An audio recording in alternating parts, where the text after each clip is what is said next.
Hello, Unravelers.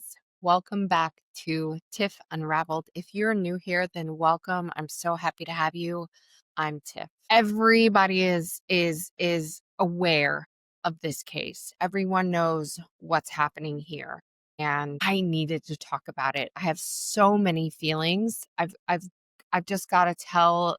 I have to tell this woman's story and I have to tell it in my way, and I hope you guys are here for it. Today we're in Philadelphia. This is a city of history. This is a city of grit. This is a city of community. And this month, right, October of 2025, this city becomes the backdrop for a story that is equal parts heartbreaking and, if you know me, infuriating. It's a little bit infuriating. It's a lot infuriating, actually. It's the story of a young woman who had absolutely everything to live for, everything to live for. She was building this life of purpose, ambition, and kindness, and her name was Kada Scott. I know you've heard the name. Stay with me. And this is the story of how she was stolen from this world, our world, by a predator, by a person who, by all accounts, should never have been on the streets in the first place. This is not just a story about some crime, right? This is the case about a beautiful young woman whose life was taken from her. This is the story about a system that, again, in my opinion, has failed. And this is this system that we're talking about is one who had every warning sign. They had every red flag. They had every opportunity to intervene. And guess what?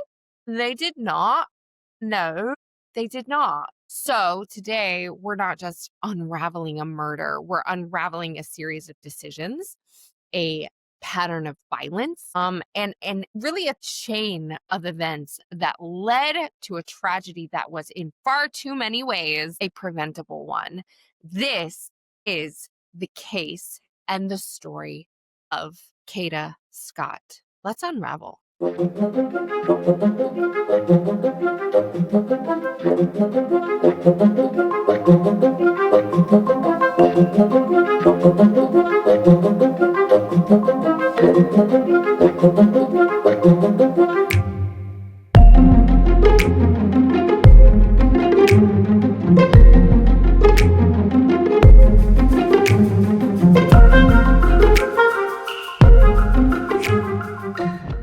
And as always, before we get into all of the darkness, it is most important, so important, that we talk about the light. And Kada Scott was a light. She was 23 years old. She was the kind of person that you just knew that this girl was going places. She was a Philadelphia native.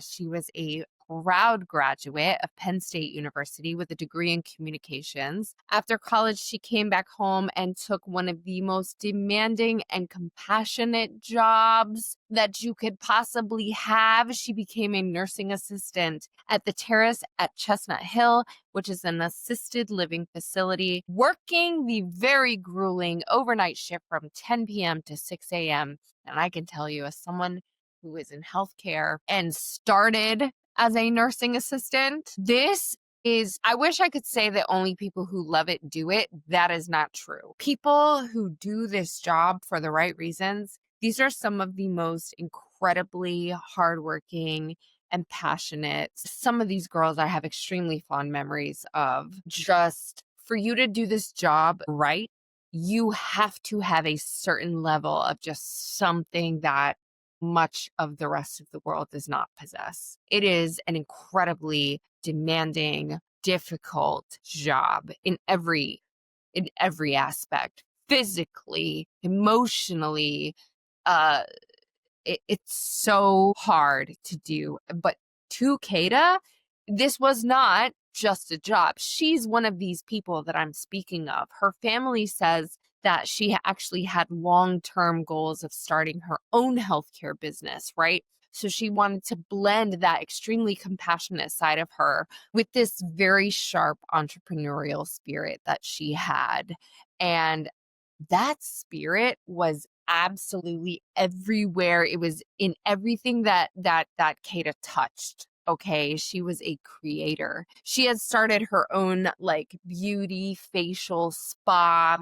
She was even like working on designing her own clothing line. Um, you've probably even seen headlines, as I have, that referred to her as a Miss USA hopeful. And it was true. She had competed for Miss Philadelphia and Miss Pennsylvania USA, and she had her sights set on this big national stage, and she had so much to offer. She was a young woman with poise and with drive and with this very clear vision of what her future looked like. And her family said that her entire life, she just wanted to be successful. She wanted to be an entrepreneur. She was extremely dependable. She was in constant communication with her family. She was building a brand. She was building a career. She was building a life.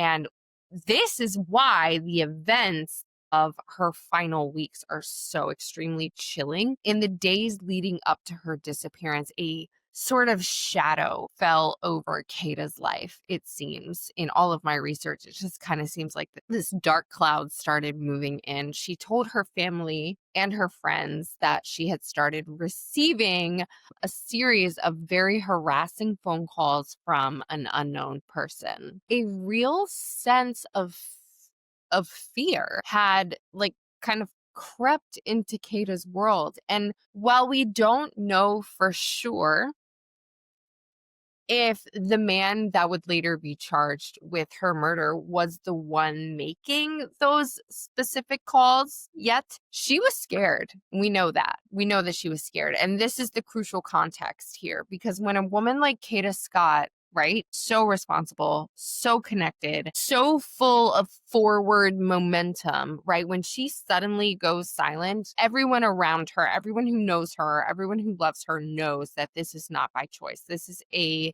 5-alarm fire here. Her family knew it, and very quickly, law enforcement would know it also. The crime that ended Kada Scott's life was not a random act. It wasn't a crime of passion, even. When you look at the timeline, what you see is a very, well, what I see is a very cold, methodical, premeditated thing. And it started more than 24 hours before Kada even left her final shift at work. Let's walk through this because details are everything. I'm going to lay out the timeline that investigators have very painstakingly pieced together from, you know, every part of their investigation, cell phone data, for surveillance footage, all of the stuff. It starts on Friday, October 3rd, 2025, around 11:50 p.m. This is the night before the abduction takes place. Keon King, the man who would become the primary suspect, allegedly steals a black 2008 Hyundai Accent. A food delivery driver had left it running, like a DoorDasher or like Uber Eats, had left their car running. And had left it unattended while they were delivering an order. Now, he didn't steal this for some joyride. Okay, this is step one of his plan. Okay, it's acquire a vehicle that cannot be traced back to you. That's what he was doing. This very single act tells you that whatever was planned for the next night was a crime that required anonymity, right? He didn't want anything to be traced back to him. Now, fast forward to the next day. This is Saturday, October 4th. At approximately 10:07 in the morning, this is where things get a little bit complicated and a little unsettling. A text message is sent from Kada Scott's phone to a number that police have linked to Keon King.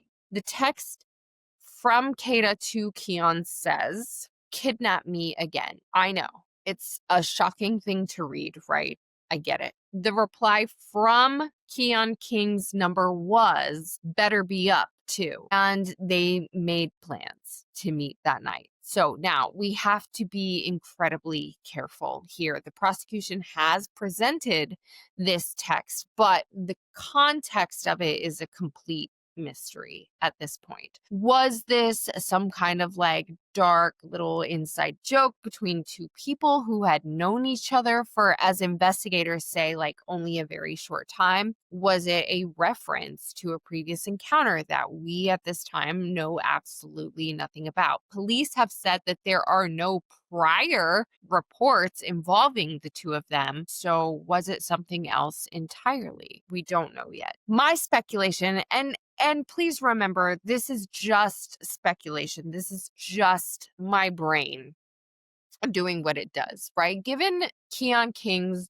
documented, as we'll get into, history of actual violent kidnapping, it's possible that this was like a phrase that he used, right? Maybe like some form of manipulation or some twisted term of endearment that he had like normalized in people that he was seeing or dating or talking to. But we really just don't know. But what we do know is that this text cannot be viewed in a vacuum. It has to be weighed right against all of the other evidence, the stolen car from the night before, and the absolute terror of what happened next, which was this. That night between 9:25 p.m. and 10:12 p.m., as Kada is arriving for her shift, her phone is blowing up at this point. There are a dozen calls from Keon King's number to Kada Scott's number, and this is not some casual check-in, right? This is literally like insistent, urgent calls. Around 10:05 p.m., we get a very crucial piece of information from a coworker of Kada Scott's. This coworker sees Kada outside of the assisted living facility. She's on the phone, and she is visibly upset at this time, and the coworker overhears her say, quote, "I can't believe you're calling me about this shit," unquote. This is not a woman who is excited or playing along with some, normalized, like,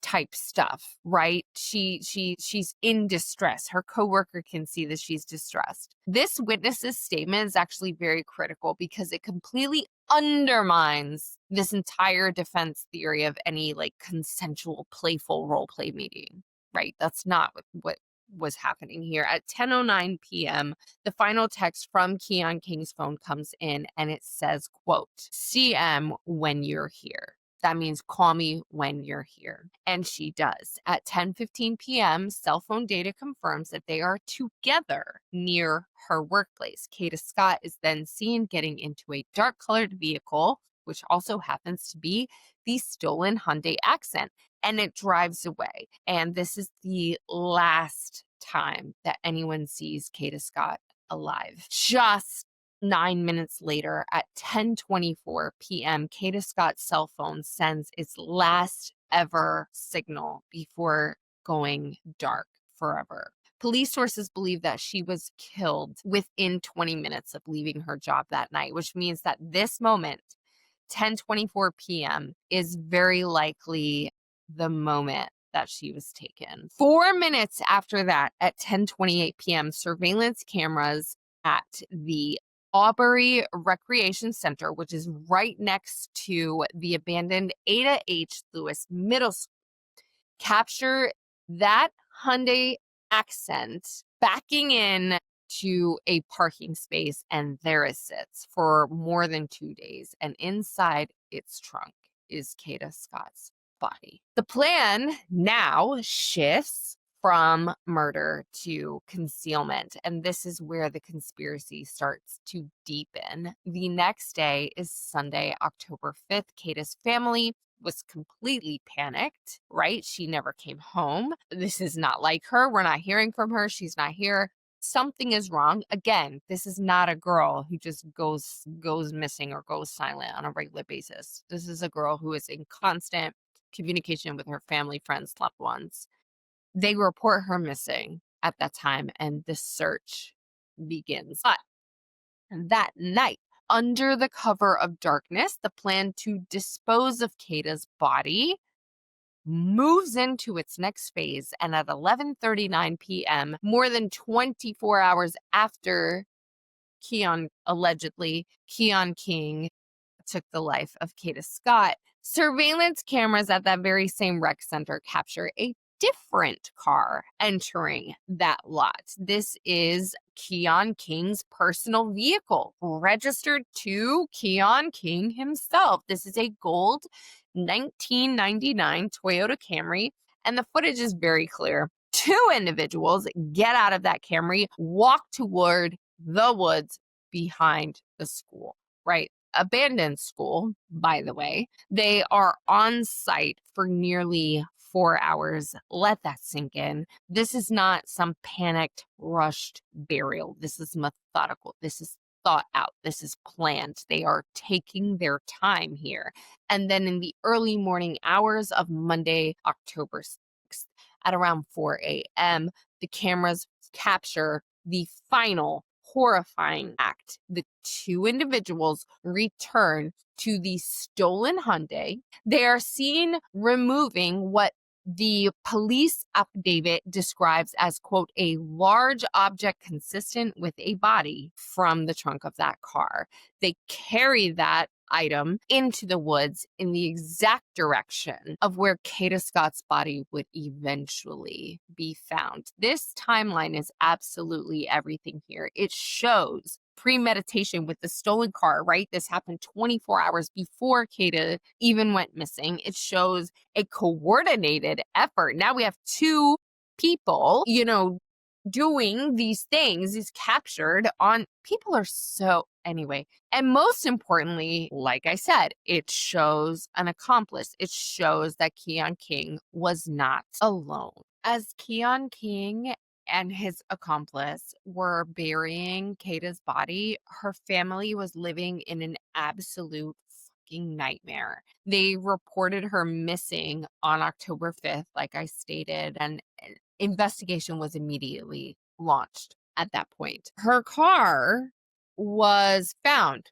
right where she left it in the parking lot of her job, but all of her personal items were gone. Investigators immediately knew that something was terribly wrong in this case. This is a 23-year-old girl with a very active social media presence. She doesn't just go dark, right? The phone being off, like I said, the social media silence, this was a massive red flag. It was so suspicious that it very quickly escalated to Philadelphia Police Homicide Unit even before they had a body. The search was on. On October 7th, the stolen Hyundai Accent is found, but of course it's been completely torched. Any potential forensic evidence that they might have been able to find at that time, gone, up in smoke. And again, this is another very calculated act, right? The destruction of evidence. On October 9th, police execute a search warrant at a home on Belmar Terrace that they have linked to Keon through like cell phone data. And inside, they find what is essentially like a body disposal kit, right?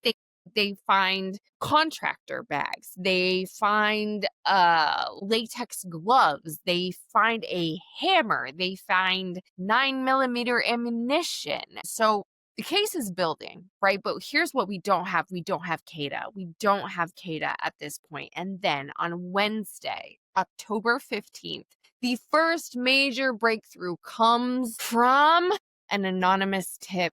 The tip leads police to the grounds of the abandoned, as we talked about before, Ada H. Lewis Middle School. They search all of this overgrown property, and they do actually end up finding some of Kada's personal belongings, right? They find her debit card, they find her phone case, they find her glasses. And this is huge. It's the first physical evidence that anybody has that ties Kada to this specific desolate location. With this, the digital evidence pointing to Keon King now has sort of this physical anchor, right? He's arrested that same day and he is charged with kidnapping and stalking, and his bail is set at a staggering $2.5 million. Good for you, Pennsylvania. But again, Kada is still missing. And then investigators get a second anonymous tip. And this one is different. Prosecutors describe it as, quote, very specific, unquote, and much more urgent. The source essentially tells police, quote, go back. She's there. Look again. Now, let's pause and let's talk about who's this tipster, right? The first tip led them to the general area, but the second tip was so much more precise that it essentially led investigators to the exact spot of a shallow grave in a very dense wooded area that police, cadets, and even canine units had already searched and missed. This to me and to a lot of other people obviously is going to suggest that whoever this tipster was had very intimate firsthand knowledge of the burial of Kada Scott's body. Could it have been the accomplice, right? That was seen on CCTV footage helping Keon King remove Kada Scott's body from the trunk of that Hyundai accident and move her to this shallow grave in the wooded area behind this abandoned middle school, right? Could they have been just completely overcome with guilt at this point? Or, I mean, I guess it could be someone that maybe the accomplice confided in, right? Like maybe the accomplice of Keon King went back and started running his mouth, and he thought, nobody would say anything. It is so far one of the biggest unanswered questions of this case. And investigators have said that the tipster's identity is actually very much under investigation. But acting on that very specific information, right, is obviously we're not letting this, they act on every tip, but very specifically this one. And on Saturday, September 18th, police returned to those woods behind that school, and it was there that they find her. Kada Scott's remains were recovered from a shallow grave. The next day, a rapid DNA test did confirm her identity with 99.9% certainty. This is Kada Scott. The search is over. The homicide investigation, however, has just begun. So who is this guy? Who is Keon King? As much as I don't want to talk about him, unfortunately, in the telling of Kada's story, it's necessary. Keon King is a 21-year-old man from Southwest Philadelphia who had only known Kada Scott for about 2 days, as far as we know. As investigators start to dig into his past, a very horrifying and very deeply frustrating, in my opinion, picture starts to emerge. Kada Scott was not his first victim, not even close. And the justice system actually already had Keon King in their grasp, not once, no, but twice, darling. Yeah, let's talk about that. Let's talk about, going back to November 5th, 2024. Keon King is charged with breaking in to his ex-girlfriend's home, forcing her onto a bed and choking her. But the charges from that case were withdrawn because the victim did not show up for the court dates. Just 2 months later, January 13th of this year, 2025, the violence starts to escalate dramatically, in my opinion. King is charged with kidnapping the same woman off of the street. The arrest report is actually terrifying to read. He allegedly forced her into his vehicle, and while driving at high speed, he bit her on her face and choked her. There was even a video. Yeah, there was even a video of part of this abduction that ended up reportedly circulating on social media. At this time, Keon King was charged with 2 felony counts of kidnapping and strangulation. But in May of this year, those charges were also withdrawn when his victim did not appear in court. At the time that he had met Kada Scott, Keon King was a free man. He was out on bail from that January kidnapping case, having just posted 10% of a $200,000 bond. But hello, this pattern is unfucking deniable, right? The MO is identical here, right? Targeting a woman that he knows, using a vehicle for an abduction, and employing extreme violence like choking. The system had 2 documented violent dress rehearsals for the murder of Kada Scott and let him walk. When this information about Keon King's past came to light, public outrage exploded, as it should. And it was aimed squarely at one man in particular, Philadelphia District Attorney Larry Krasner. The question was pretty clear here. How could a man with this very clear escalating pattern of predatory violence be just out on the streets, walking around free to take the lives possibly of other human beings like he allegedly did? Krasner's response actually became in my opinion, a case study for political damage control. Yeah. Initially, he deflected. He started blaming systemic issues. Oh, yeah, there's this systemic issue. No one on this channel is going to deny that there is a systemic issue, but he says it was primarily in the cash bail system. Yeah. He argued that his office had requested a bail of nearly $1 million in the January case, but that the magistrate had set it at the much lower $200,000. And that solely is the reason that, King is out walking on the street. King, who Krasner said has access to, quote, a lot of money, posted that required to $20,000 almost immediately and was released. And so this in his opinion is the sole reason that Keon King is out on the streets. Sure. Krasner's argument was that the victim in this case was too intimidated to testify against a man that she knew was free. Yeah, no shit. Did you hear me tell you what he did to her? Not once, but twice, because that's terrifying. And for her to go to court and testify a man who was not being held behind bars, that has got to be incredibly,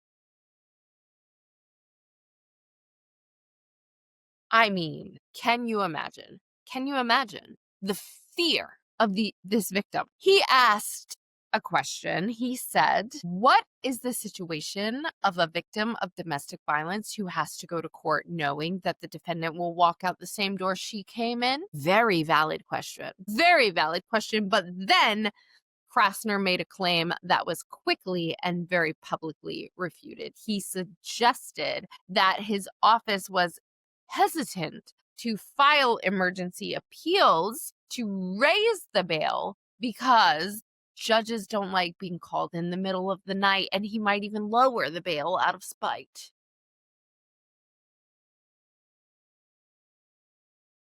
What? A spokesperson for the court actually immediately fired back to this statement, stating that judges are on call 24/7. And by the way, King's arraignment actually happened in broad daylight. So it's not like some judge would be bothered in the middle of the night, in this case specifically. Caught in a very clear inconsistency, Krasner's tone kind of shifted. He finally acknowledged his office's failures. Good on you, Krasner. Good on you. He admitted that the decision not to refile the charges on Keon King sooner was actually an incorrect decision, and that his office, quote, has to own that, unquote. He conceded that they could have tried to prosecute the case using the video evidence alone that they had of that second abduction. Even without the victim's testimony, they could have gotten a conviction there. And he ended a press conference by stating, quote, "The buck stops here," unquote. But for many, rightfully so, it was too little, too late. Because guess what? Keon King had allegedly taken another life. And so the buck had already been passed, sir. And the cost was Kada Scott's life. On October 22nd, after the medical examiner officially ruled Kada's death a homicide, which was caused by a single gunshot wound to the head, Keon King was charged with murder. He now faces a mountain of charges from murder to kidnapping to arson, even abuse of a corpse, and he is now he's being held without bail. Good job. Good job. And the DA's office has also refiled the charges from his previous 2 attacks on his ex. I want to talk about the fact that the community's response to this case has been nothing short of absolutely extraordinary. From the moment that Kada Scott went missing, her entire city mobilized for her. There were prayer vigils, there were community searches, and there was just a flood of tips to police that DA Krasner himself even called remarkable, unusual, and extraordinary. A GoFundMe was set up to help the family fund this extensive, massive search for Kada Scott.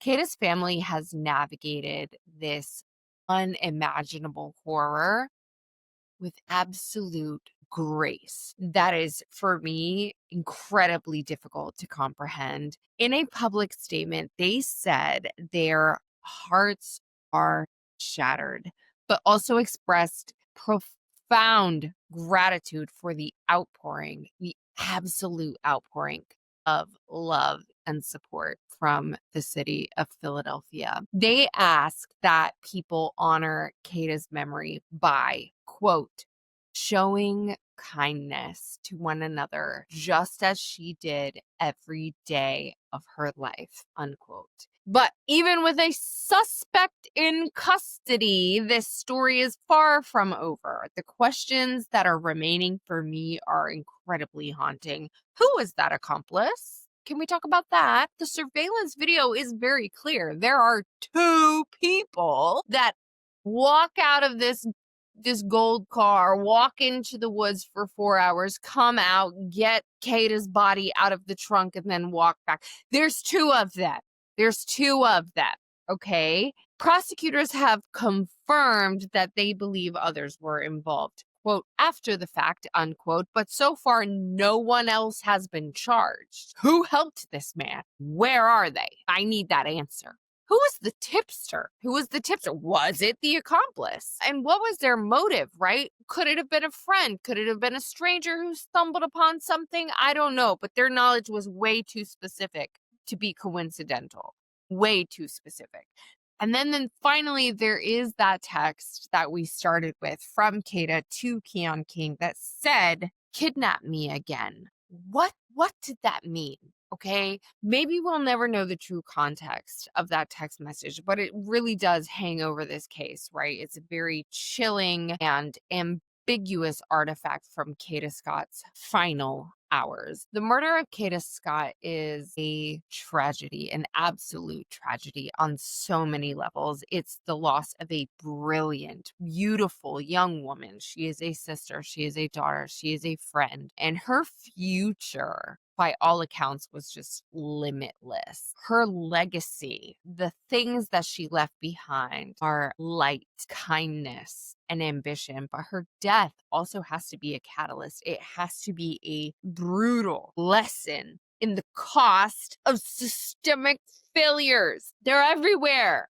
They're all encompassing. Kada Scott's story, her life, her death is a testament to what happens when a predator's escalating violence is ignored, when victims are not protected or feel safe enough to even testify in a court of law against their alleged attacker, abuser. I get so angry that I can't even form words. Cases like these piss me off when accountability is deflected until it's too fucking late. It's too late. Now we're holding ourselves accountable. The community of Philadelphia has absolutely 100% showed up for Kada Scott. They prayed for her. They searched for her and they mourned her. And now they demand justice for her. And that justice must include not only a conviction for her killer, but a very hard and very honest look at the system that allowed her killer to be free to take this precious life in the first place. That's where I'll end it. I love you guys. Thank you so much for hanging out with me and letting me talk about Kada Scott. I'm going to, again, this is another case that is ongoing. We're going to keep following it and keep track of it and keep talking about it as often as possible, because all of these victims' stories deserve to be told over and over and over again. And I'm here for that. So until I see you guys again next, please stay safe, keep asking questions, and keep unraveling. Love you.